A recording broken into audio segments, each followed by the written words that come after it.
সবাইকে স্বাগত জানাচ্ছি নিউজ 24 সংবাদে। পুরো আয়োজনে আপনাদের সঙ্গে আছি আমি আসিফ টিপু। দেখছিলেন বিআরবি কেবলস সংবাদ শিরোনাম, এবারে বিস্তারিত।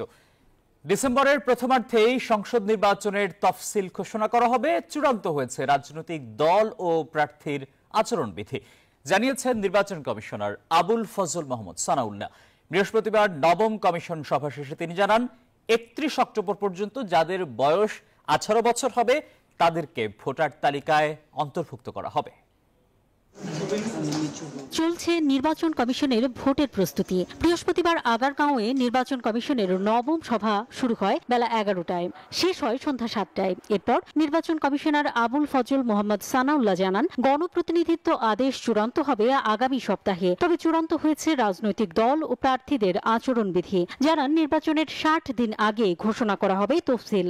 আমাদের পক্ষ থেকে ঘোষণাটা আসবে 2 মাস আগে, আনুমানিক যেদিন আমরা শিডিউল ঘোষণা করব। তো আপনারা ধরেই নিতে পারেন এই শিডিউল ঘোষণার কাজটা আমাদের ডিসেম্বর মাসের প্রথম অর্ধেই আপনারা পাবেন। দলের যে আচরণবিধির খসড়া ছিল, যেটার উপরে আমরা মতামত নিয়েছিলাম অনলাইনে, এটা দেওয়ার পরে সেটার ভিত্তিতে আজকে এই আচরণবিধি চূড়ান্ত করা হয়েছে। ইসি সানাউল্লাহ বলেন, 45,000 কেন্দ্রের জন্য সিসিটিভি কেনা বা ভাড়া নেওয়া ব্যয়বহুল। তাই নির্বাচনের সময় সিসি ক্যামেরা থাকবে কিনা তা এখনো চূড়ান্ত হয়নি। তিনি আরো জানান, পোস্টাল ব্যালটের মাধ্যমে প্রবাসীদের ভোট নেওয়া হবে। দেশের মধ্যে সরকারি কর্মকর্তা, ভোট ব্যবস্থাপনাকারী ও আইনের কর্মকর্তা কর্মচারীরা পোস্টাল ব্যালটে ভোট দিতে পারবেন। তফসিলের আগেই হবে পোস্টাল ভোটের রেজিস্ট্রেশন। যে রেজিস্ট্রেশন প্রসেস আছে, আপনার এই রেজিস্ট্রেশন প্রসেসটা আমরা অনেক আগে থেকে শুরু করব। আমাদের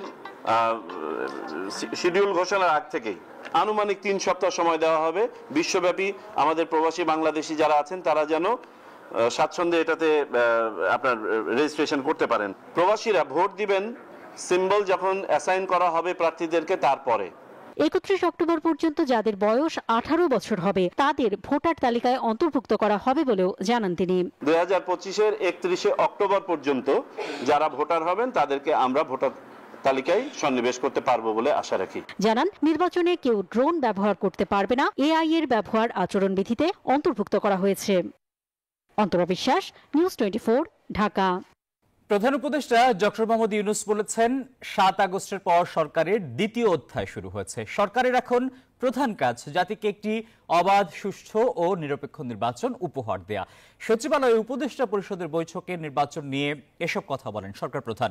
পরে সংবাদ সম্মেলনে বৈঠকের বিস্তারিত জানান প্রধান উপদেষ্টার প্রেস সচিব শফিকুল আলম। 24-এর 8 আগস্ট অন্তর্বর্তী সরকারের দায়িত্ব নেয়ার পর উপদেষ্টা পরিষদের বৈঠক করতে দ্বিতীয়বারের মতো সচিবালয়ে আসেন প্রধান উপদেষ্টা ডক্টর মোহাম্মদ ইউনূস।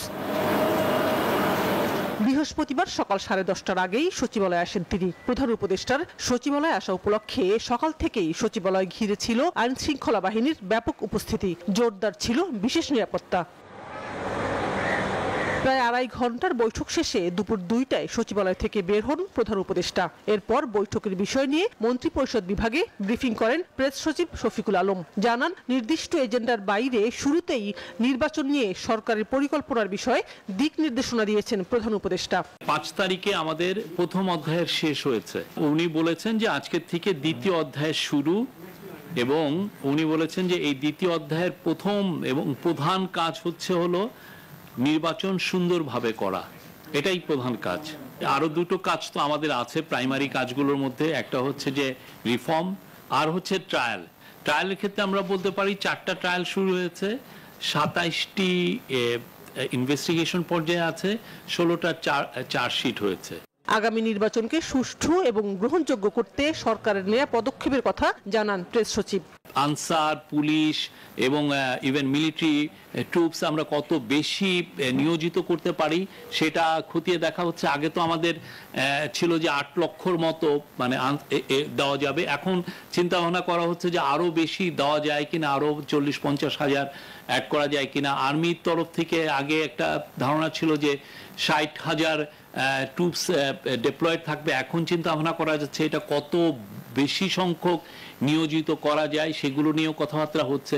সংবাদ সম্মেলনে প্রেস সচিব আরো বলেন, অন্তর্বর্তী সরকার দায়িত্ব নেয়ার পর গত 31 জুলাই পর্যন্ত উপদেষ্টা পরিষদের বৈঠকে 315টি সিদ্ধান্তের মধ্যে বাস্তবায়ন হয়েছে 247টি সিদ্ধান্ত, যা 78.41%। স্বাধীনতার পর এটা যে কোনো সরকারের জন্য রেকর্ড। জানান মাইলস্টোন স্কুল অ্যান্ড কলেজের শিক্ষক মেহেরিন চৌধুরীর নামে পুরস্কার চালুর সিদ্ধান্ত হয়েছে এই বৈঠকে। সারাজি ইয়াসমিন, নিউজ 24, ঢাকা। যুগপথ আন্দোলনে অংশ নেওয়া দলগুলোকে সাথে নিয়ে আগামী নির্বাচন করবে বিএনপি। এর বাইরে সমমনা দলগুলোকে নিয়ে জোট হতে পারে জানিয়েছেন বিএনপির স্থায়ী কমিটির সদস্য সালাউদ্দিন আহমেদ। দুপুরে গুলশানে সাংবাদিকদের সঙ্গে আলাপকালে একথা জানান তিনি। বলেন, শুধুমাত্র জনপ্রিয়তা দেখে আগামী নির্বাচনে প্রার্থী বাছাই করবে না বিএনপি। আগামী বছরের ফেব্রুয়ারির মধ্যে জাতীয় সংসদ নির্বাচন সম্পন্ন করতে চায় অন্তর্বর্তী সরকার। প্রধান উপদেষ্টার এমন ঘোষণার পর নির্বাচনী ট্রেনে পুরো দেশ।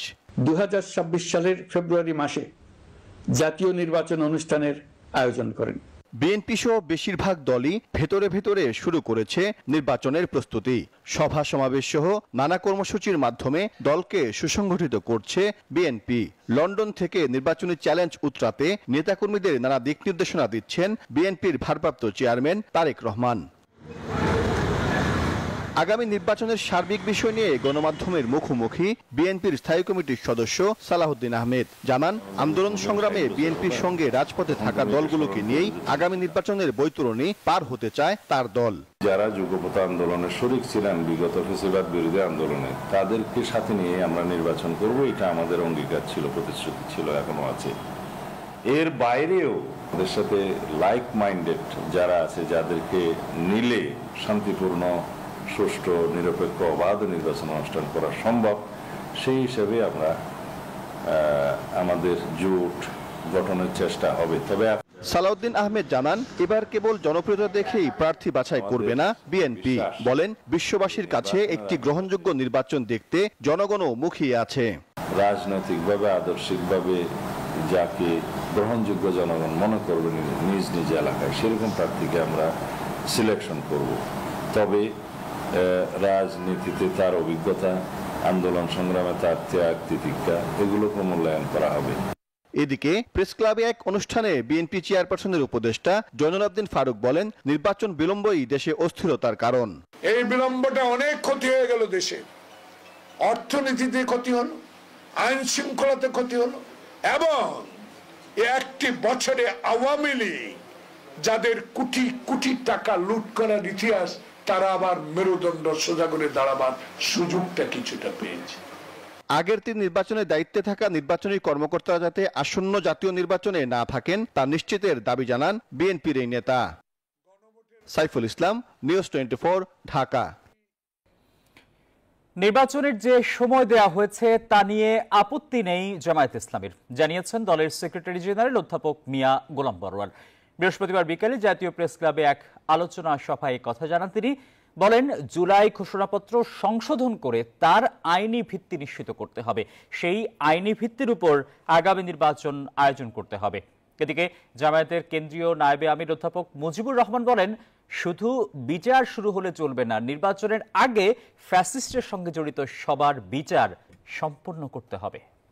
শুধু বিচার শুরু হলে চলবে না, নির্বাচনের আগে বড় বড় ক্রিমিনাল যারা এই দেশের টাকাকে বিদেশে পাচার করেছে, যারা মানুষকে হত্যা করেছে, খুন করেছে, গুম করেছে, গোটা জাতির সাথে বিশ্বাসঘাতকতা করে বাংলাদেশের স্বাধীনতা প্রতিবেশীর হাতে তুলে দিয়েছে, তাদের আগে বিচার করা দরকার ছিল। গণঅভ্যুত্থান দিবসে রাষ্ট্রীয় অনুষ্ঠান এড়িয়ে হাসনাত সার্জিস পাটোয়ারিদের কক্সবাজার ভ্রমণ ঘিরে নতুন বিতর্কে পড়েছে জাতীয় নাগরিক পার্টি এনসিপি। কারণ দর্শানোর নোটিশের জবাব দিয়ে মুখ্য সমন্বয়ক নাসির উদ্দিন পাটোয়ারি বলেছেন, সাগরের পাড়ে বসে গভীরভাবে ভাবার সুযোগ নিতেই কক্সবাজার গিয়েছিলেন। আর হাসনাত আব্দুল্লাহ বলছেন, অসম্পূর্ণ জুলাই ঘোষণাপত্রের প্রতি এটি ছিল তার নীরব প্রতিবাদ। এতে দলের ভাবমূর্তি খানিকটা ক্ষুণ্ণ হলেও অন্তকোন্দল নেই বলে জানান আরো কয়েকজন নেতা। মাজহারুল ইসলামের রিপোর্টে দেখুন বিস্তারিত। জুলাই অভ্যুত্থানের বর্ষপূর্তি অর্থাৎ 5 আগস্ট যখন গোটা দেশ ব্যস্ত নানা কর্মসূচির মধ্য দিয়ে দিনটি উদযাপনে, জাতীয় সংসদের দক্ষিণ প্লাজায় যখন বহুল আকাঙ্ক্ষিত জুলাই ঘোষণার প্রস্তুতি শেষ পর্যায়ে, তখনই গণমাধ্যমে খবর আসে এই অভ্যুত্থানের নেতৃত্বে দেওয়া এবং জন আকাঙ্ক্ষার মধ্য দিয়ে তৈরি হওয়া দল জাতীয় নাগরিক পার্টির 5 শীর্ষ নেতা অবকাশ কাটাতে গেছেন কক্সবাজারে। সঙ্গে যুক্ত হয় সাবেক মার্কিন রাষ্ট্রদূত পিটার হাসের সঙ্গে গোপন বৈঠকের খবরও, যদিও তা পরবর্তীতে গুজব বলেই প্রমাণিত হয়। মুহূর্তের এই খবর সামাজিক যোগাযোগ মাধ্যমে সমালোচনার ঝড় তোলে। এমন প্রেক্ষাপটে হাসনাত, সার্জিস, নাসিরউদ্দিন পাটোয়ারি, তাসনিম জারা ও খালেদ সাইফুল্লাহকে কারণ দর্শানোর নোটিশ দেয় এনসিপি। এরই মধ্যে কারণ ব্যাখ্যা করে দলের নোটিশের জবাব দিয়েছেন এনসিপি নেতারা। এর একটি কপি নিজের ফেসবুক পেজে আপ করেছেন নাসিরউদ্দিন পাটোয়ারি। সেখানে তিনি দাবি করেছেন দলের হাইকমান্ডকে জানিয়েই তারা কক্সবাজারে যাওয়ার সিদ্ধান্ত নেন। সফরের উদ্দেশ্য নিয়ে তিনি বলেছেন, সাগর পাড়ে বসে তিনি গভীরভাবে ভাবতে চেয়েছেন গণ অভ্যুত্থান, নাগরিক কমিটি, নাগরিক পার্টির কাঠামো, ভবিষ্যৎ গণপরিষদ এবং একটি নতুন গণতান্ত্রিক সংবিধানের রূপরেখা নিয়ে। আর এনসিপির অপর নেতা হাসনাত আব্দুল্লাহ ফেসবুকে লিখেছেন, যেখানে ঐক্যের পরিবর্তে বিভাজনকে, শহীদ এবং আহতদের পরিবর্তে কিছু মুষ্টিময় গোষ্ঠীর কথা এবং মতামতকে প্রাধান্য দেওয়া হয়েছে, সেখানে উপস্থিত থাকার কোনো ইচ্ছা বা প্রয়োজন তিনি বোধ করেননি। তাদের কক্সবাজার সফর ছিল অসম্পূর্ণ জুলাই ঘোষণাপত্রের প্রতি নীরব প্রতিবাদ।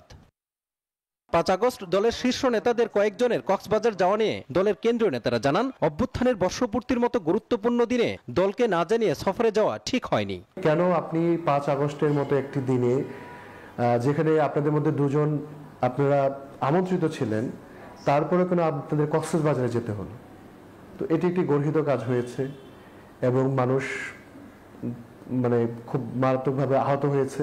এই ঘোষণাপত্র প্রদানের দিন আমাদের 5জন কেন্দ্রীয় নেতৃবৃন্দ যারা ঢাকার বাইরে একটি শহরে অবস্থান করেছেন এবং সামহাও তারা, আমরা দেখলাম যে সেখানে গোয়েন্দা জালে তারা আবদ্ধ হয়ে গিয়েছেন। আমার মনে হয় যে এই গণ অভ্যুত্থান থেকে উঠে আসা একটি রাজনৈতিক দলের নেতৃত্ব হিসেবে এটা তাদের জন্য নৈতিকভাবে এটা যথার্থ হয়নি। আমি মনে করি যে তারা একটা ব্যক্তিগত সফর করতেই পারেন, তবে সময়, স্থান, কাল, পাত্র এবং দিনের যে বিষয়টি, এই জিনিসটা তাদেরকে আরো বেশি গুরুত্ব দেওয়া দরকার ছিল। এমন সফর দলকে ক্ষতিগ্রস্ত করেছে বলেও জানান তারা। তাদের এই সফরটি সাংগঠনিকভাবে আমি যেহেতু শোকজ নোটিশ হয়েছে, ফলে তারা এটা ব্যাখ্যা তারাই দিবেন। যদি আপনি রাজনীতি বলেন, এটা আমাদের অনেক ক্ষতি হয়েছে। আমাদের উপর কিছুটা হলো আস্থার সংকট দেখা দিতে পারে বলে আমরা মনে করছি। নেতারা বলছেন, এনসিপিতে কেউ জবাবদিহিতার বাইরে নয়। দলীয় নীতিমালা ভঙ্গ করলে সবাইকে জবাবদিহি করতে হয়, এটাই তার উদাহরণ। মাজহারুল ইসলাম, নিউজ 24, ঢাকা। গাজীপুরে দৈনিক প্রতিদিনের কাগজের চিফ রিপোর্টার আসাদুজ্জামান তুহিনকে দেশীয় অস্ত্র দিয়ে কুপিয়ে হত্যা করেছে দুর্বৃত্তরা। গাজীপুর চান্দনা চৌরাস্তা এলাকায় একটি দোকানে বৃহস্পতিবার রাত 8টার দিকে ঘটনা ঘটেছে। প্রত্যক্ষদর্শীরা জানিয়েছেন, একটি দোকানের সামনে তুহিনের সাথে বাঘ বিতণ্ডায় জড়ায় 5 যুবক। কথা কাটাকাটির এক পর্যায়ে তুহিনকে কুপিয়ে জখম করে পালিয়ে যায় তারা। ঘটনাস্থলেই তার মৃত্যু হয়।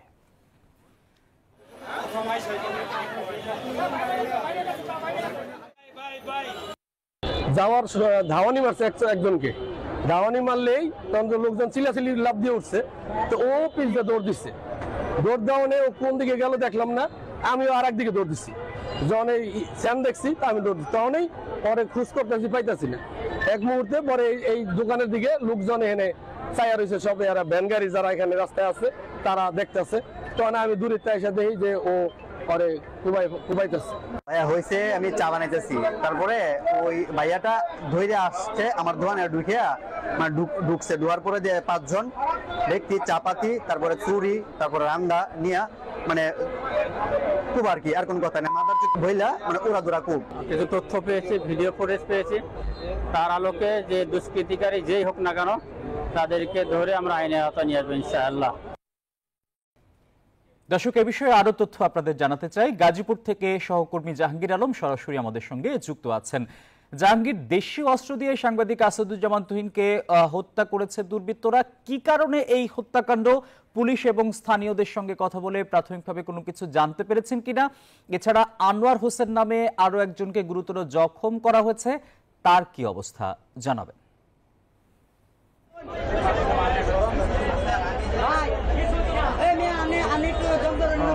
আসিফ টিপু, আপনি আসলে যেমনটি বলছিলেন, আমি রয়েছে এখন গাজীপুরের চান্দনা চৌরাস্তা এলাকায়। আজ বৃহস্পতিবার রাত 8টার দিকে চান্দনা চৌরাস্তা এলাকায় একটি চায়ের দোকানের সামনে 5 জন দুর্বৃত্ত আসাদুজ্জামান তুহিন নামের একজন সাংবাদিকের সাথে প্রথমে বাগবিতণ্ডের সৃষ্টি হয়। এরপর 5 জনে কিন্তু দেশীয় অস্ত্র দিয়ে আসাদুজ্জামান তুহিনকে এলোপাথারি কুপিয়ে কিন্তু জখম করে ফেলে। এরপরে কিন্তু আসাদুজ্জামান তুহিন কিন্তু ঘটনাস্থলে তার মৃত্যু হয় এবং তার নিথর দেহ কিছুক্ষণ আগেও কিন্তু ছিল। ইতোমধ্যেই কিন্তু তার নিথর দেহ আইন শৃঙ্খলা বাহিনী শহীদ তাজউদ্দিন আহমেদ মেডিকেল কলেজে নিয়ে গেছেন এবং আমরা যতটা জানতে পেরেছি এবং স্থানীয় এবং পুলিশ প্রশাসন বলছে, আসাদুজ্জামান তুহিনের যে মৃত্যুর ঘটনা এবং যে 5 যুবক তাকে কুপিয়ে হত্যা করেছে সেই রহস্য কিন্তু এখন পর্যন্ত উদ্ঘাটন করতে পারেনি। এবং আনোয়ার নামে যে আরেক সাংবাদিক রয়েছে তাকেও কিন্তু কালকে ইট দিয়ে কিন্তু থেতলে দেওয়া হয়েছে। সে কিন্তু শহীদ তাজউদ্দিন আহমেদ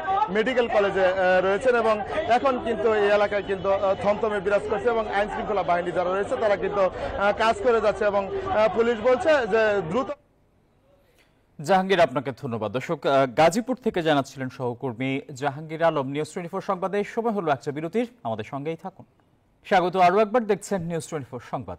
4 কোটি টাকা আত্মসাতের মামলায় গ্রেপ্তার বেগম রোকেয়া বিশ্ববিদ্যালয়ের সাবেক ভিসি অধ্যাপক নাজমুল আহসান কলিমুল্লাহকে কারাগারে পাঠিয়েছেন আদালত। বৃহস্পতিবার তাকে ঢাকার সিএমএম আদালতে হাজির করা হয়। এই মামলার আরেক সাবেক ভিসি AKM নুরুন নবী সহ অন্যদের দেশ ত্যাগে নিষেধাজ্ঞা দিয়েছেন আদালত। পর্যবেক্ষক হিসেবে যারা এসছেন তারা বিপুল উৎসাহ উদ্দীপনা ভোট প্রদানের ব্যাপারে জনগণের মধ্যে আছে, সেটি হয়তো অনেককে ইমপ্রেস আপন করেছে। রাতের ভোটের তকমা পাওয়া 2018 সালের জাতীয় নির্বাচন শেষ হওয়ার পর এভাবেই সেই বিতর্কিত নির্বাচনকে বৈধতা দেওয়ার চেষ্টা করেন তৎকালীন জাতীয় নির্বাচন পর্যবেক্ষক পরিষদের চেয়ারম্যান নাজমুল আহসান কলিমুল্লাহ। বিভিন্ন টকশোতে বিগত আওয়ামী লীগ সরকারের তোষামদি করে আলোচনায় থাকার অভিযোগ ছিল তার বিরুদ্ধে। পুরস্কার হিসেবে আওয়ামী লীগ সরকার 2017 সালে অধ্যাপক কলিমুল্লাহকে বেগম রোকেয়া বিশ্ববিদ্যালয়ের উপাচার্য পদে নিয়োগ দেয়। তবে বিশ্ববিদ্যালয় উন্নয়ন প্রকল্পের নামে 4 কোটি টাকা আত্মসাতের অভিযোগে সাবেক ভিসি কলিমুল্লাহর বিরুদ্ধে গত জুন মাসে একটি মামলা করে দুর্নীতি দমন কমিশন। দুর্নীতির এই মামলায় বৃহস্পতিবার কলিমুল্লাহকে গ্রেপ্তার করে আইন শৃঙ্খলা বাহিনী। পরে সেখান থেকে দুদকের একটি টিম আদালতে হাজির করে তাকে। বিধি বহির্ভূতভাবে ঠিকাদারকে বিল প্রদান করায় তার বিরুদ্ধে গত 18 জুন দুদক একটি মামলা দায়ের করেছে। আদালতে কলিমুল্লাহ দাবি করেন দীপুমণি শিক্ষামন্ত্রী থাকাকালে তাদের কাছে অন্যায় আবদার করতেন। পরে আদালত তাকে কারাগারে পাঠানোর আদেশ দেন। বিজ্ঞ আদালত জামিনের আবেদন নামঞ্জুর করেছে এবং ওনাকে ডিভিশনের আদেশ দিয়েছেন এবং বলেছেন যে যদি কোনো মেডিসিন দেওয়া করা হয় সেটাও যেন সরবরাহ করা হয়, সেই নির্দেশ সেই আদেশও বিজ্ঞ আদালত দিবেন মর্মে জানিয়েছেন। এই মামলার আসামির তালিকায় রয়েছেন সাবেক ভিসি AKM নুরুন নবী সহ আরো কয়েকজন, যাদের বিরুদ্ধে দুদকের আবেদনের পরিপ্রেক্ষিতে দেশ ত্যাগের নিষেধাজ্ঞা দিয়েছেন আদালত। এদিন ঋণের নামে ইউসিবি ব্যাংক থেকে 48 কোটি টাকা আত্মসাতের অভিযোগে সাবেক ভূমিমন্ত্রী সাইফুজ্জামান চৌধুরী সহ 47 জনের বিরুদ্ধে আলাদা 2টি মামলা করেছে দুদক। বদরুল আলম শাওন, নিউজ 24, ঢাকা। এবার মধুমতি ব্যাংক অর্থ বাণিজ্যের সংবাদ। সরকার সিন্ডিকেট ভেঙে বাজার ব্যবস্থায় স্বচ্ছতা ফিরিয়ে এনেছে বলে দাবি করেছেন বাণিজ্য উপদেষ্টা। বলেন, কাঠামোগত সংস্কারের মাধ্যমে একটি সুষ্ঠু ভিত্তি তৈরি করছে সরকার। এদিকে যুক্তরাষ্ট্রের পাল্টা শুল্ক কমানোতে ভূমিকা রাখায় বাণিজ্য উপদেষ্টা শেখ বশির উদ্দিনকে অভিনন্দন জানিয়েছেন উপদেষ্টা পরিষদ। দেশের বাজার ব্যবস্থায় অসাধু সিন্ডিকেটের দৌরাত্মে অস্বাভাবিক দামে পণ্য কিনতে হয় সাধারণ মানুষকে, এই অভিযোগ দীর্ঘদিনের।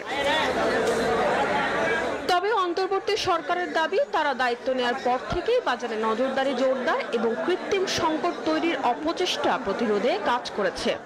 যদি দেখি যে জুলাই গণঅভ্যুত্থান স্মরণে এক অনুষ্ঠানে বাণিজ্য উপদেষ্টা বলেন, বাজারে সিন্ডিকেট দূর করতে সক্ষম হয়েছে অন্তর্বর্তী সরকার। আমরা অনেক ক্ষেত্রেই অগ্রগতি অর্জন করেছি। আমরা বাজার ব্যবস্থায় সিন্ডিকেশনকে নির্মূল করতে সক্ষম হয়েছি। আমরা ইসিবি কার্যক্রমকে অন্তর্ভুক্তমূলক করতে পেরেছি। বলেন, সরকার দীর্ঘমেয়াদী কাঠামোগত সংস্কারে কাজ করছে, যাতে ভবিষ্যতের নির্বাচিত সরকার একটি কার্যকর প্রশাসনিক ও অর্থনৈতিক কাঠামো পায়। এই স্বল্পকালীন সরকারে আমরা আরো বেশি কাঠামোগত সংস্কার করে এমন একটা অবস্থায় উপনীত হতে পারবো যার মাধ্যমে পরবর্তী নির্বাচিত সরকার দেশকে একটা সুষ্ঠু অর্থনৈতিক এবং বৈষম্যহীন যে আমাদের যে যাত্রা, এই যাত্রায় আমরা অগ্রসর করবো ইনশাআল্লাহ। এদিকে যুক্তরাষ্ট্রের পাল্টা শুল্ক কমানোতে ভূমিকা রাখায় বাণিজ্য উপদেষ্টা শেখ বশিরউদ্দিনকে অভিনন্দন জানিয়েছে উপদেষ্টা পরিষদ। বৃহস্পতিবার পরিষদের বৈঠক শেষে প্রধান উপদেষ্টার প্রেস সচিব শফিকুল আলম ব্রিফিং এ এ তথ্য জানান। আমাদের কমার্স অ্যাডভাইজারকে কংগ্রেচুলেশন জানিয়েছেন, কারণ আপনি জানেন উনি সাকসেসফুলি আমাদের যে ইউএস এর সাথে যে ট্যারিফ টক্সটা সেটাকে উনি লিড করেছেন। আমাদের যারা কম্পিটিটর তাদের থেকে আমরা বলবো যে আমরা একটা এখন মোটামুটি একই বা ভালো অবস্থানে আছি। শুল্ক কমানোর ক্ষেত্রে বাণিজ্য উপদেষ্টার সামনে থেকে নেতৃত্ব দিয়েছেন এবং পাল্টা শুল্ক 35% থেকে কমিয়ে 20% নির্ধারণ করা হয়েছে। মরিয়ম আজিজ মরিন, নিউজ 24, ঢাকা। সংবাদের সময় হলো আরো একটা বিরতির, আমাদের সঙ্গেই থাকুন। নিউজ 24 সংবাদে স্বাগত জানাচ্ছি আরো একবার। এবার নিউজ 24 স্পোর্টস। যেটা আগে কখনো হয়নি সেটাই এবার হবে এশিয়া কাপে। চ্যাম্পিয়ন হওয়ার স্বপ্ন দেখছেন বিসিবির বোর্ড পরিচালক আকরাম খান। অন্যদিকে বগুড়া রাজশাহীবাসীর জন্য খুশির খবর, এনসিএল টি20 হবে তাদের শহরে। এছাড়াও এই টুর্নামেন্টের নকআউট পর্বে দিবারাত্রির ম্যাচ সিলেটে আয়োজন করতে চান বলে জানান আকরাম খান। বাংলাদেশের 2 যুগেরও বেশি ক্রিকেট ইতিহাসে নেই কোনো আন্তর্জাতিক ট্রফি জয়ের কাব্য। বাংলার ক্রিকেট পাগল জাতির একটি শিরোপা জেতার অতৃপ্তি বহু পুরনো। বিশ্বকাপ কিংবা এশিয়ার শ্রেষ্ঠত্বের মঞ্চে টাইগারদের সাফল্য আটকে আছে সেমিফাইনাল আর ফাইনাল অবধি। 3 বার এশিয়া কাপের ফাইনাল খেলেছে সাকিব তামিমরা, কিন্তু একবারও বাংলার ক্রিকেট লাভারদের জন্য শিরোপা জিততে পারেনি তারা। এবার আরো একটি আসরের সামনে দাঁড়িয়ে বাংলাদেশ। এশিয়া কাপে যাওয়ার আগে শ্রীলঙ্কা ও পাকিস্তানের বিপক্ষে টি20 সিরিজ জয় লিটনদের আত্মবিশ্বাস বেড়েছে। সম্প্রতি টাইগারদের পারফরমেন্সের কারণেই চ্যাম্পিয়ন হওয়ার স্বপ্ন দেখছেন বিসিবি পরিচালক আকরাম খান। আমরা যে নর্মাল যে প্লেয়াররা যে ধরনের ক্রিকেট খেলে সেটা যদি খেলে তাহলে ইনশাআল্লাহ আমরা ভালো টি20তে মনে করেন ওভার কনফিডেন্ট যদি আপনার প্রপার ক্রিকেট আমরা যদি খেলি।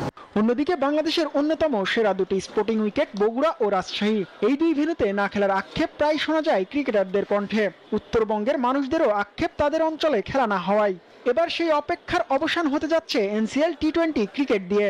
সারা বাংলাদেশে যেন হোক, ভালো জায়গা হোক, এবং বগুড়া কিন্তু আগে অনেকগুলো ম্যাচ হয়েছে, সেটা আমাদের মাথায় আছে। তারপর রাজশাহীতে মনে করেন যে আপনার প্রচুর ক্রিকেট আছে, ফ্যান আছে। সিলেটে যেটা আমাদের ডে নাইটের একটা মাথায় আছে যে সেমিফাইনাল ফাইনাল হয়তো আমরা ডে নাইট করবো, সেটার জন্য আমরা সিলেটে প্ল্যান করেছি। বিপিএল এর আগে সেপ্টেম্বরের মাঝামাঝি থেকে এনসিএল টি20 টুর্নামেন্ট শুরু হবে। জিহাদ হাসান, নিউজ 24, ঢাকা। আর এই ছিল নিউজ 24 সংবাদের এখনকার আয়োজন। এতক্ষণ আমাদের সঙ্গে থাকায় সবাইকে ধন্যবাদ।